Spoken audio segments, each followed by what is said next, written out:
Say, man, that show The Changeling is trash.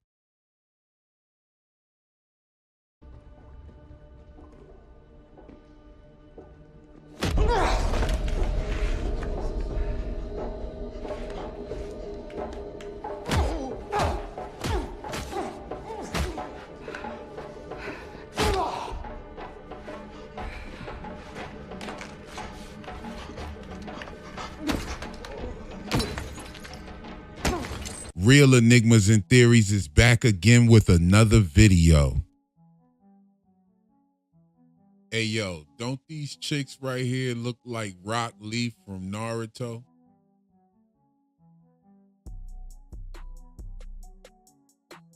Hey yo, episode 4 of The Changeling came to drop some heavy jewels.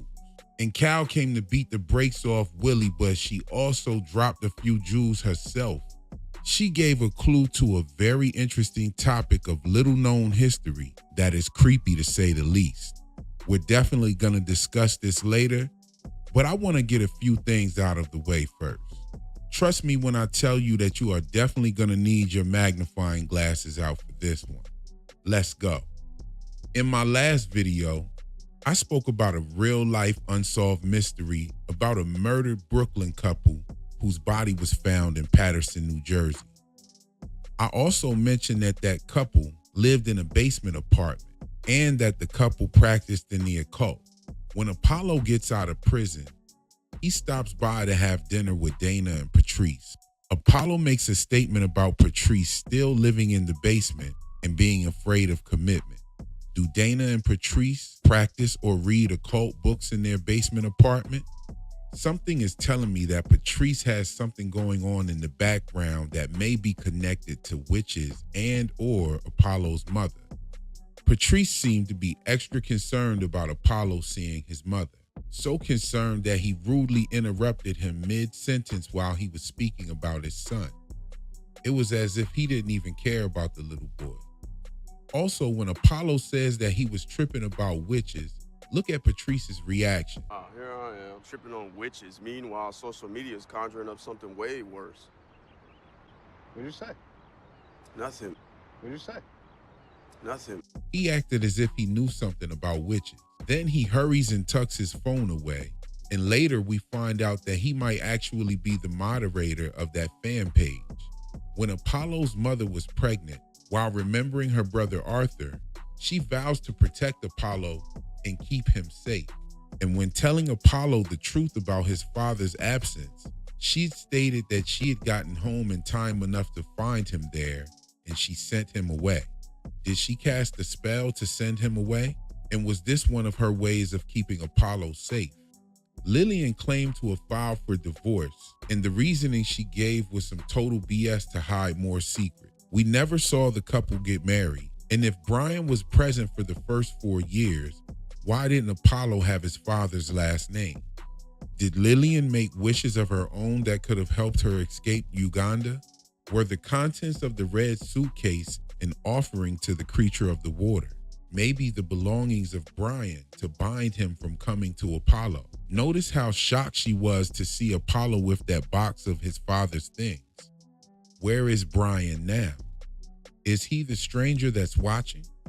And whoever is watching, along with Patrice and Willie, they're probably on that message board. And if Patrice is the moderator on that fan page, he might not be a true friend to Apollo.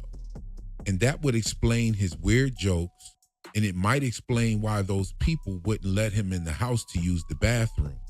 Look at what Willie said when he was talking about Patrice on the boat. We gotta be careful. Vampires can't come into your house unless you invite them, Apollo. Speaking of old Willie, let's break down his character real quick. Willie pops up at one of the meetings and secretly records the interaction between Apollo and that woman. He races to follow Apollo outside and tells him that he found him through Patrice and he wants to buy the book. We later find out that he's a computer coder that was once married and had 2 daughters. He takes Apollo and Patrice on a boat and totally exposes Patrice's fear of the water. Nobody said anything about boats.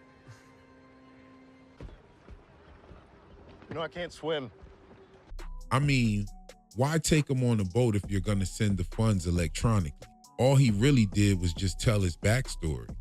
So he then reveals that Emma is alive and offers to escort Apollo to try to find the hidden island in the East River.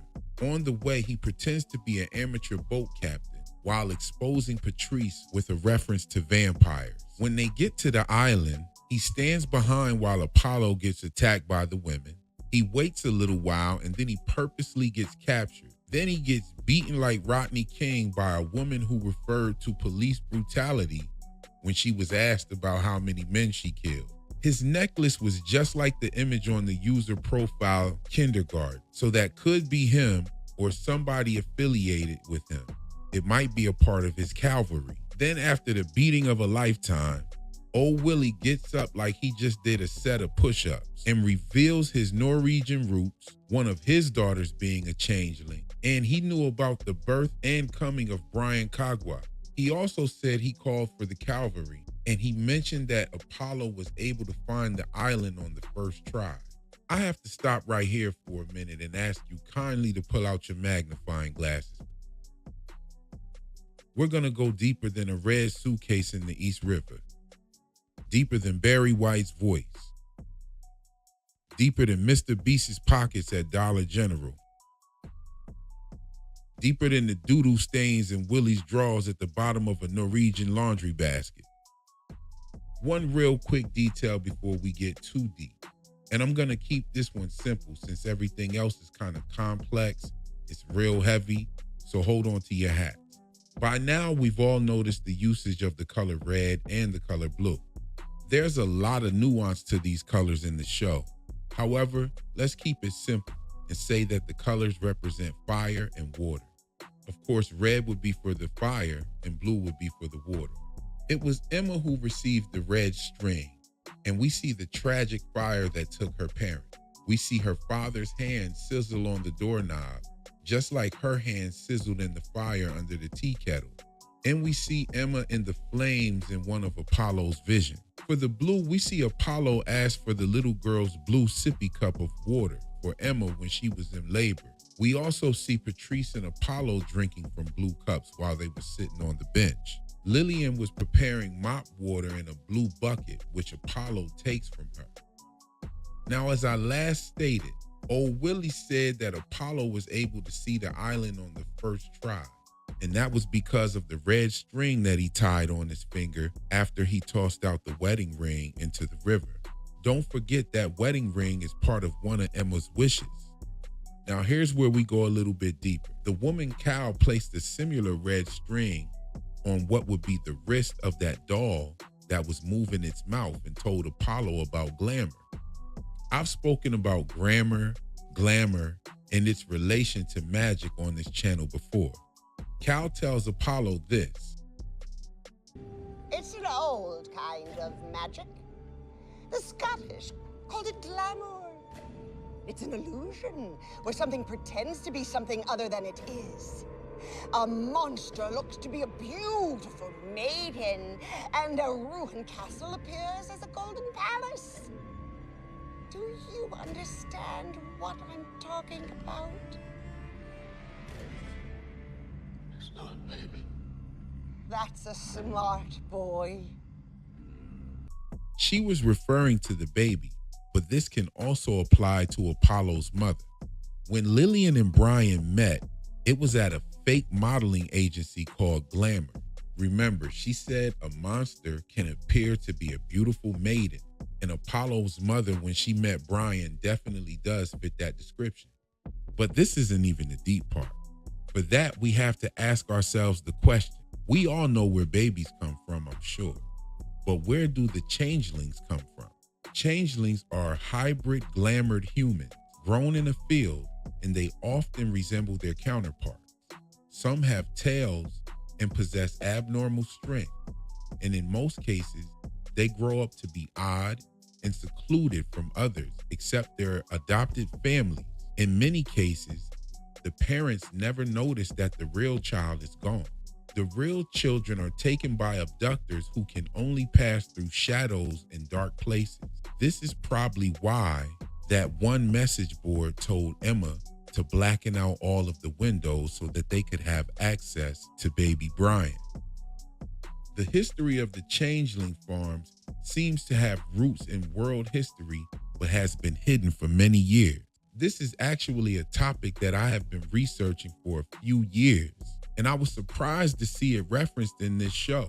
I actually posted about this on my Instagram in December of last year, before I even started YouTube. So here we go. Check out these postcards depicting babies being born from Cabbage patches. Many of these images appear to have the same woman in them. Did you know that one of the first, if not the first, narrated films was created by a female director who wrote and starred in the film production? Her name was Alice Guy, and the film was entitled Les Fées au Champ. The film depicts a woman picking babies from cabbage plants in a garden. The words kindergarten can literally be translated to garden of children in English. Was that profile from the message board kindergarten speaking about changeling Cabbage Patch babies when they mentioned boiled vegetables? Let's keep going. The actress and director Alice Guy was portraying the same woman in those postcards. Moreover, her film was used to promote the exhibitions and sales of orphan children at many of the world's fairs. The displays were of babies in incubators. And why would people pay to see such a thing? Back then, it was even legal to mail children off with stamps on their clothes. Over time, the world had developed a huge orphan problem that hit an all-time high after several flu epidemics and a large typhoid outbreak. Typhoid Mary was brought up by Willie and Apollo when they reached North Brother Island. Hey, you know who Mary Mallon was? Typhoid Mary. Bingo. Oh, you're smart. The original super spreader. You know they quarantined her here for a third of her life? Now, an organization who was heavily interested in, quote, helping orphans were the Odd Fellows, or the IOOF, Independent Order of Odd Fellows. This organization was also heavily involved with the Norwegian Quakers. They also were large participators in the World's Fair. The World's Fair is where they would bring hundreds of these orphans and incubator babies. After the typhoid epidemic, many children were left orphaned, along with a lot of the babies that they were growing in cabbage patches. The Odd Fellows stepped into action and helped by creating hundreds of large-scale orphanages all over America. Many of the orphans went missing, and even more have stories of trafficking and much more. If you don't believe me, go look up Odd Fellow in Tonsberg, Norway, trafficking. I don't even want to speak on what you'll find on my channel. Looks like some of this stuff is still going on to this day.